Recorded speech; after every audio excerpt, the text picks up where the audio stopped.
Hi guys, welcome back to the channel. I'm the Model Horse Maniac, and today Breyerfest 2025 has literally just finished yesterday. I'm filming this on Monday. Breyerfest finished yesterday, and in this video we're going to do a quick little run through what the surprise model was, all the variations that we saw, and all the future Breyer models that we saw appear at this weekend. So stay tuned for the ultimate Breyerfest 2025 recap.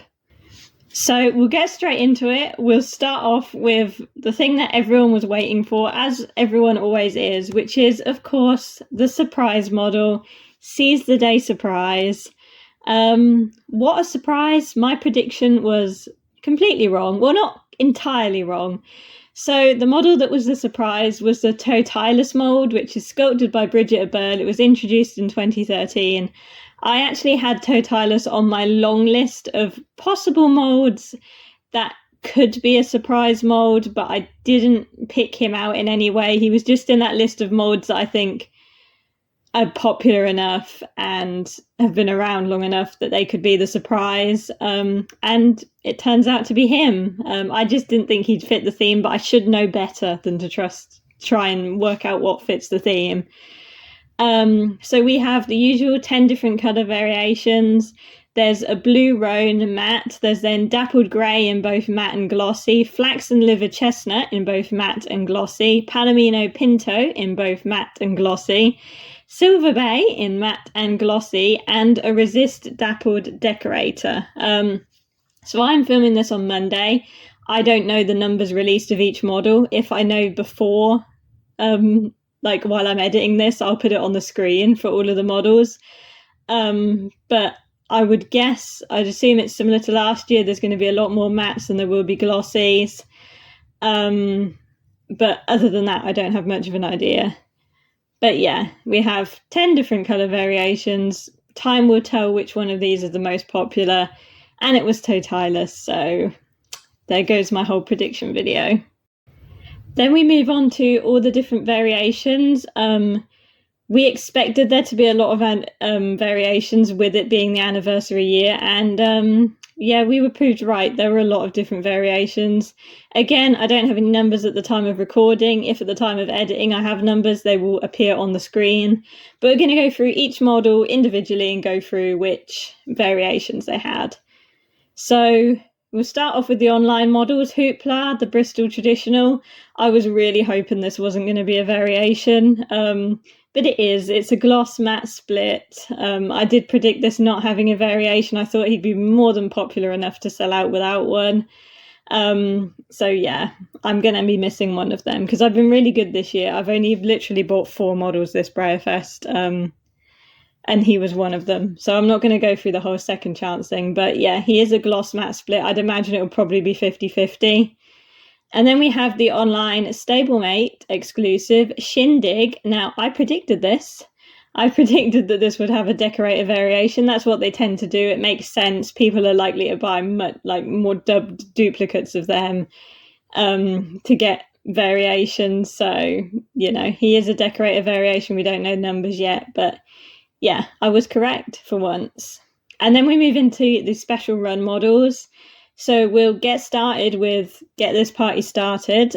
So we had a colour variation, a buckskin colour variation, and also a blue colour variation. I did predict there would be some sort of colour variation on this. They usually do it on coloured ponies. And I did actually also predict the blue colour variation based on that badge that was available to the VIP ticket holders. I suspect that probably the buckskin and the normal colour will be a fairly even split, and I think the blue is going to be the micro run. I haven't seen a lot of it around at all, and that sort of makes sense that the deco would be the micro run. Let the Goods Times Roll. So there was a braided mane and tail, and also at the same time matte variation, which I thought they'd do one or the other. I thought there would high likelihood that it would be some sort of mane tail variation. I thought it could also be the matte gloss, but it turned out to be both. Good Times and Great Friends, no variation. I predicted no variation. To the Ties That Bind Us, we have both two different decorator variations. There's a gold colour variation and a silver colour variation. I predicted nothing.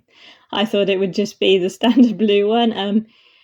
I can't tell which one of those is rarer, if one of them is rarer. They look really, really nice, but I don't know which one's rarer yet. YOLO. Now, this one really surprised me. Like, I did not see this coming at all. So we got a dappled grey Pinto colour variation, which I was not expecting. And we also got a holographic decorator colour variation. I suspect, like with the Croy, the decorator is going to be some sort of micro run. But I predicted this was going to be like the matte gloss split. I did not see this coming in the slightest. Hats off to you. I predicted no variation. There was no variation. I went with that purely because we already have a little bit of a thing with the hats. So yeah, that's what he's got. Future is bright. We already knew this before Breyerfest. It's the main tail variation. Roached mane versus the long mane. I predicted this would be the matte gloss split. I was already proven wrong long before Breyerfest weekend started. And finally, Life's a Journey. I predicted no variation. There was no variation. They don't usually, well, they sort of don't. They don't usually do that on like the animal models, like the dog. So that wasn't really a surprise. Now we'll have a look at the raffle and the prize models. I hope I've caught all of these, but it's sort of difficult when like just constantly going on Facebook and constantly getting like, oh, look, new pony, new pony. So I've tried my best. If I've missed one, let me know. And we're going to start off with one that I think we might have seen before Breyerfest, but I can't remember. I don't think I've mentioned it anywhere. It was Sante on the Carrick mould. This was the prize special run, 12 made, really, really pretty model. Unfortunately, 12 made, so never going to get anywhere near me. We then got the new colour variation of the volunteer model on the Dundee mould. I can't remember which one's the new one and which ones have been announced before Breyerfest, so I'm just going to put them all on the screen. But whatever colour variation was new, we got that. And we also got, and this was a surprise, on the Andalusian Stallion mould, we got Glitter Bomb, which was the Birthday Bash raffle model, 20 made, which is this really cool decorator. It is literally a glitter bomb. And then on top of all of that, we also got sneak peeks of lots of future releases. They always do this at Breyerfest. This is one of the bits I love seeing. So we've got a new sculpture, which is a heavy horse cantering, which looks really, really, really cool. Like I'm constantly amazed by how good these new Breyer sculpts look. They just seem, when I think they can't get better, they just get better and better. We also have the Halloween plush. We saw that for the first time. Webster, the full 2025 Collectors Club model, which is Durian on the Frisian Sports Horse mould, dappled chestnut. That will be a Collectors Club model later on in the year and looks really nice. We've got a new Premier Club stablemate sculpt, which is this cute little horse that looks like it's about to roll, which I'm really happy with stablemates. They're starting doing more like dynamic poses now. Things like that just look really, really cool. And we also, if I can find pictures to put on the screen, we also got in-hand photos of things like the Halloween horse, the Christmas horse, all the Stablemate Club models, the Dulux Collectors Club Stablemate, Darius, and also Rowan, the Premier Club model. And we also saw in-person pictures of the essay contest winner, Cash, which does confirm that he will be released at some point in the near future, because he was originally meant to be a mid-year release, and then the mid-year releases came out and he wasn't a part of it. But the good news is he's still coming at some point down the line. And I should have done a whole separate video on this by the time you see this video, but we did also get to see the auction models, so I'm just going to run through some of the surprises from there.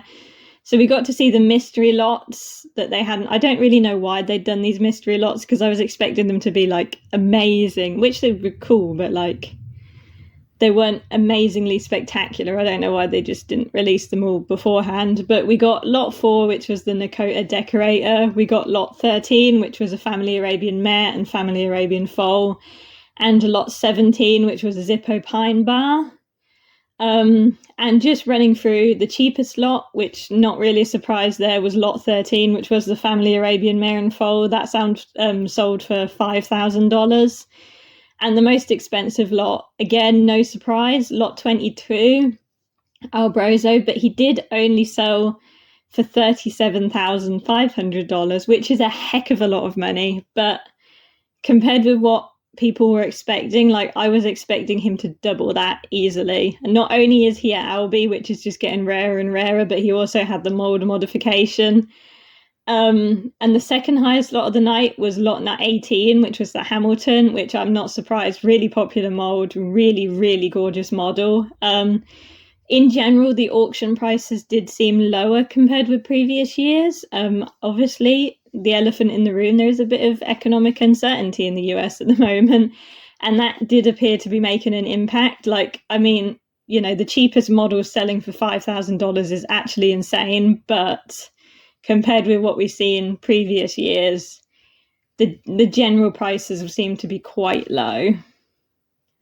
And finally, Breyerfest 2026. We always get this at the end of the at the end of this year's Breyerfest, we get the next year's theme. So this next year is going to be Scandinavian themed. The theme is Midsummer Fair, and the logo includes ponies like Henry, the fjord mold, the Icelandic, and the Mustang foal. So super exciting. It'd be interesting. Usually they end up doing themes and then it's just the names that link to the theme, not the actual models. But at least we know what the theme is for next year.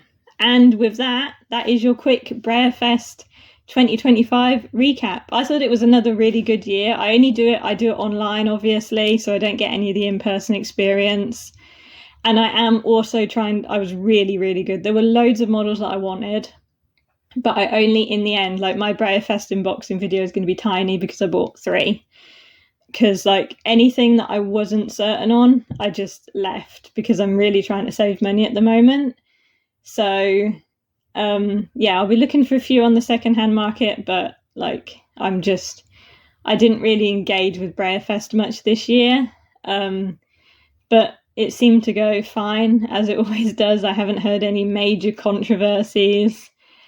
And I'll see you in the near future for another video. We're going to go back to not entirely being a Breyer channel. And thank you very much for watching.